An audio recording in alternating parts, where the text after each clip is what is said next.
اعوذ باللہ من الشیطان الرجیم بسم اللہ الرحمن الرحیم وَلَقَدْ أَرْسَلْنَا نُوحًا إِلَىٰ قَوْمِهِ إِنِّي لَكُمْ نَذِيرٌ مُّبِینٌ۔ اور البتہ ہم نے نوح کو اس کی قوم کی طرف بھیجا، اور بے شک ہم نے نوح کو اس کی قوم کی طرف بھیجا، اور انہوں نے کہا میں تمہیں واضح کھلم کھلا صاف صاف خبردار کرنے والا ہوں۔ انی لکم، میں تمہیں نذیر ڈرانے والا ہوں، صاف صاف خبردار کرنے والا ہوں، مبین واضح کھلا یا صاف صاف۔ تو ایسے ہی حالات تھے کہ جب ہم نے نوح کو اس کی قوم کی طرف بھیجا تھا۔ اے محبوب، بالکل ایسے ہی حالات جن حالات سے آپ دو چار ہیں، ایسے ہی حالات میں ہم نے نوح کو اس کی قوم کی طرف بھیجا تھا، اور انہوں نے اپنی قوم میں کھڑے ہو کر کہا تھا کہ میں تمہیں صاف صاف خبردار کرنے آیا ہوں، اللہ تعبدوا الا اللہ، یہ کہ اللہ کے سوا کسی کی عبادت نہ کرو، اللہ کے سوا کسی کی بندگی نہ کرو۔ انی اخاف علیکم عذاب یوم علیم، میں تمہارے حوالے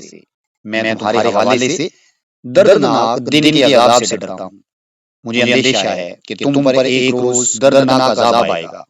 یہ وہی بات ہے جو اس سورہ کے آغاز میں نبی مہربان کی زبان سے ادا ہوئی تھی، یعنی کہ جن حالات سے رسول اللہ صلی اللہ علیہ وآلہ وسلم دو چار ہوئے، بالکل ویسے ہی حالات پچھلے تمام انبیاء اور رسل نے بھی ان کا سامنا کیا تھا۔ تو ایسے ہی حالات میں نوح علیہ السلام جب اپنی قوم کے پاس گئے اور ان کو کہا کہ میں صاف صاف ڈرانے والا ہوں، یہ کہ تم اللہ کے سوا کسی کی عبادت نہ کرو، مجھے ڈر ہے کہ ایک دن دردناک عذاب میں مبتلا نہ ہو جاؤ۔ فقال الملأ الذین کفروا من قومہ ما نراک الا بشرا مثلنا،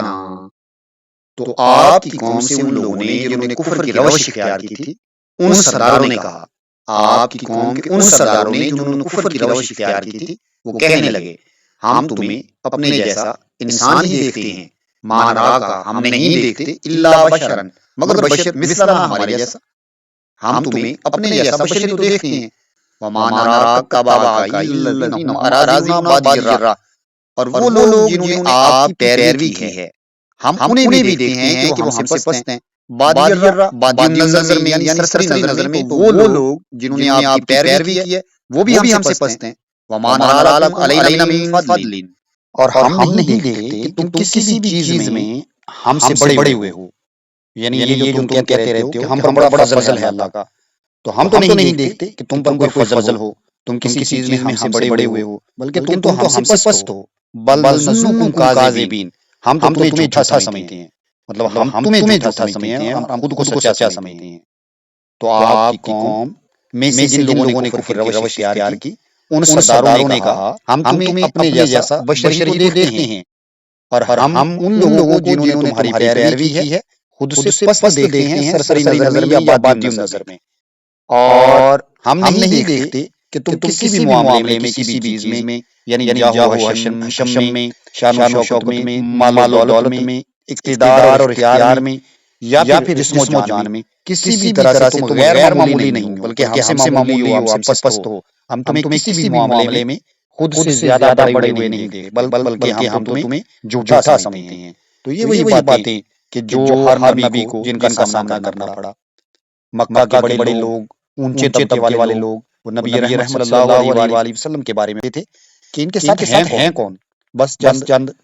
نوجوان ہیں، یا پھر کچھ ایسے غلام ہیں کہ جن کی کوئی حیثیت نہیں ہے، یا ادنا طبقہ کی عوام ہے جو عقل سے کورے ہیں، جو ضعیف العقاد ہیں، وغیرہ وغیرہ، یہ ساری باتیں قرآن و حدیث سے ثابت ہیں۔ اور پھر یہ والی باتیں بھی کہ ہم آپ کو اپنے جیسے تو دیکھتے ہیں، آپ کس چیز میں ہم سے بڑھ کر ہیں، شان و شوکت میں بڑھ کر ہیں، رتبے میں بڑھ کر ہیں، جاہ و جلال میں بڑھ کر ہیں، عزت و آبرو میں بڑھ کر ہیں، جاہ و حشم میں بڑھ کر ہیں، اقتدار و اختیار میں بڑھ کر ہیں، ہر معاملے میں آپ ہم سے ادنا ہیں۔ تو آپ کو کیسے اللہ تعالیٰ نے منتخب کر لیا؟ تو ہر نبی کو، ہر پیغمبر کو انہی طرح کے اعتراضات کا سامنا کرنا پڑا۔ تو یہاں پہ حضرت نوح علیہ السلام کا واقعہ بیان کیا گیا۔